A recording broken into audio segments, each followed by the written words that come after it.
Welcome back to the Rooted Wild podcast, where we explore healing through nature, play, creativity, and meaningful leisure.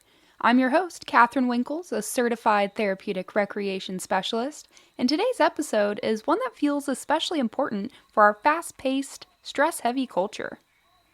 Now let's talk about leisure education, learning how to rest with intention. If you've ever felt guilty for resting, confused about what counts as leisure, or unsure how to actually recharge your mind and body, this episode is for you.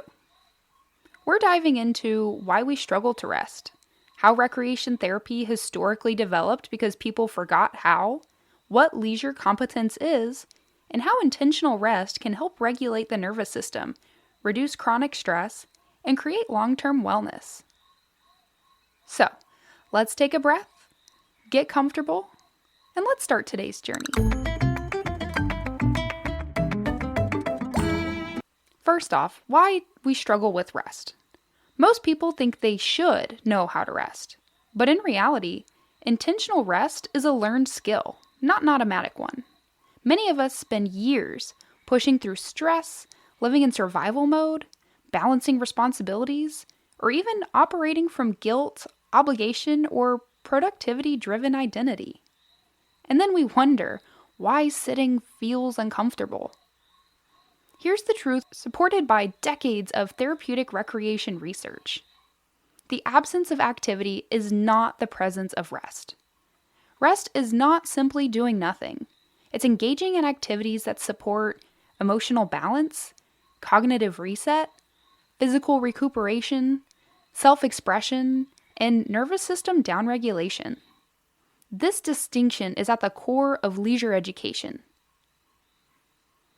So a little bit of history of recreation and recreation therapy. We're going to start with the ancient roots of recreation as medicine. Recreation as a therapeutic concept is ancient.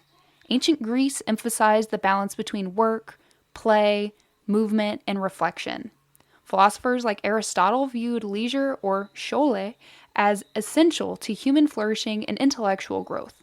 Many indigenous cultures across the world used communal games, dance, music, and nature-based play as ways to regulate emotion, strengthen community bonds, and support collective healing. Into the 18th and 19th century, or the moral treatment movement, the formal therapeutic use of recreation began to emerge during the moral treatment movement, which was late 1700s and 1800s. Places like the York Retreat in England incorporated gardening, reading, art, and gentle outdoor activity as alternatives to the harsh institutional conditions of the era as far back as 1813. This was the first documented use of leisure as a structured therapeutic intervention for mental health. Moving into the early 1900s for the playground and recreation movements, in the U.S., advocates like Jane Addams and the playground movement recognized play as essential to children's social and emotional development. Cities began building parks, public recreation facilities, and community centers. The recreation movement later emphasized community health, social well-being, and the importance of structured activity for quality of life. In World Wars I and II, the birth of Reconstruction aids, the modern profession emerged during World War I, when Reconstruction aids used arts, crafts, games, and industrial activities to help injured soldiers rehabilitate physically and emotionally. This expanded significantly during World War II, when the U.S. military formally recognized recreation as a part of rehabilitation. Into the 1950s through the 1970s, we see more professionalization.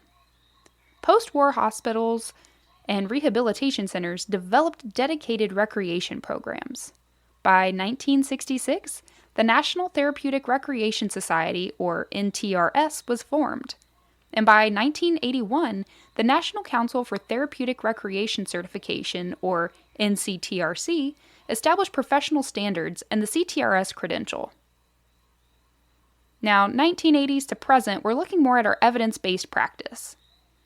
Recreation therapy is now a recognized healthcare profession with credentialing, standards of practice, and interdisciplinary integration across behavioral health, physical rehabilitation, substance use recovery, chronic illness care, intellectual and developmental disabilities, and community wellness and preventative health. Katherine now defines the field as a health care and human services profession using evidence-based recreation interventions to improve functioning, reduce limitations, and promote participation and well-being. So when we talk about intentional rest, leisure competence, and wellness, we are part of a tradition that spans thousands of years of human understanding and over 100 years of formal professional practice. So, what is leisure competence? Leisure competence is your ability to confidently participate in leisure in ways that support your wellness. It includes awareness, knowing what restores you, attitudes, believing leisure is valuable, knowledge, understanding your leisure options, skills, whether it's emotional, social, physical, or cognitive, decision making, which is choosing healthy rest over numbing, self-regulation, knowing when you need a break, and advocacy, or just protecting your leisure time. Most people are competent at working. Fewer are competent at resting. This isn't a character flaw, it's a cultural pattern. But the good news is, leisure competence can be learned at any age. Let's talk about the science of intentional rest. Research on leisure and wellness shows leisure activities reduce cortisol. Intentional rest supports neuroplasticity. Meaningful leisure increases dopamine and motivation. Flow states improve emotional regulation. Restful sensory experiences support vagal tone. Play and creativity enhance cognitive flexibility. And nature-based leisure improves mood, sleep, and stress recovery. Rest is a biological requirement. When we don't meet that need, the body enters a state of chronic dysregulation. Intentional leisure is one of the most powerful, accessible, long-term pathways to healing.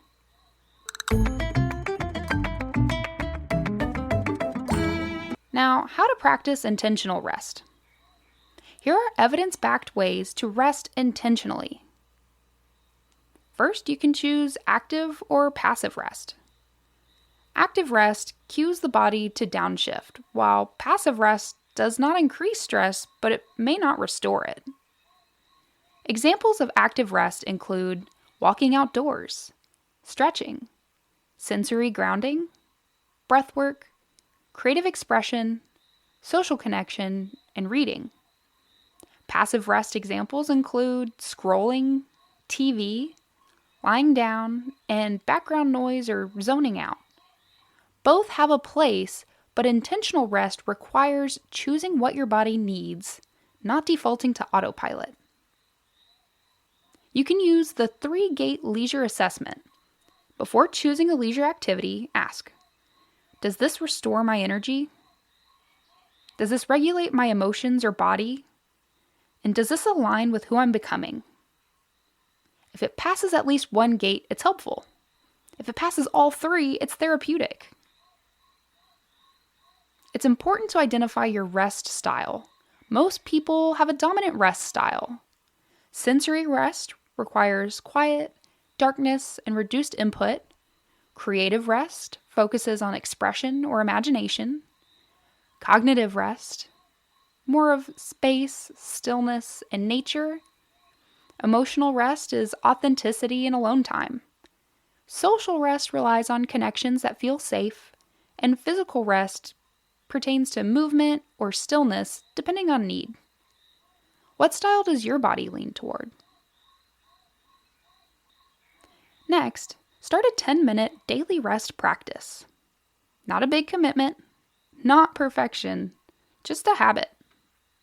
Choose movement, breath, warmth, creativity, nature, stillness, or sensory regulation.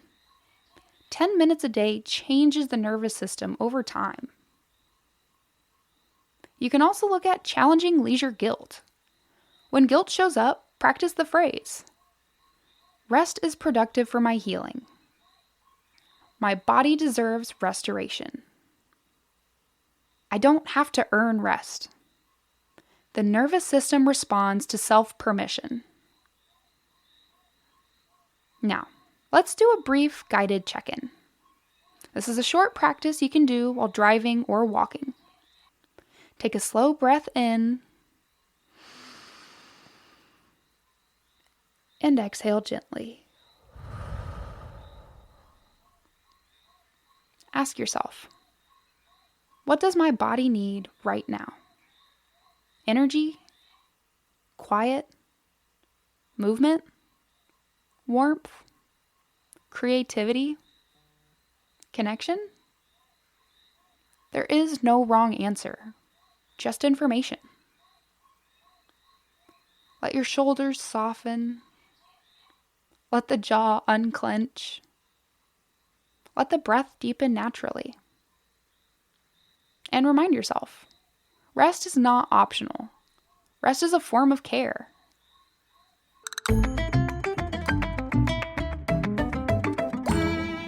If this episode resonated with you, take a moment today to choose one intentional rest practice, even if it's only for a few minutes.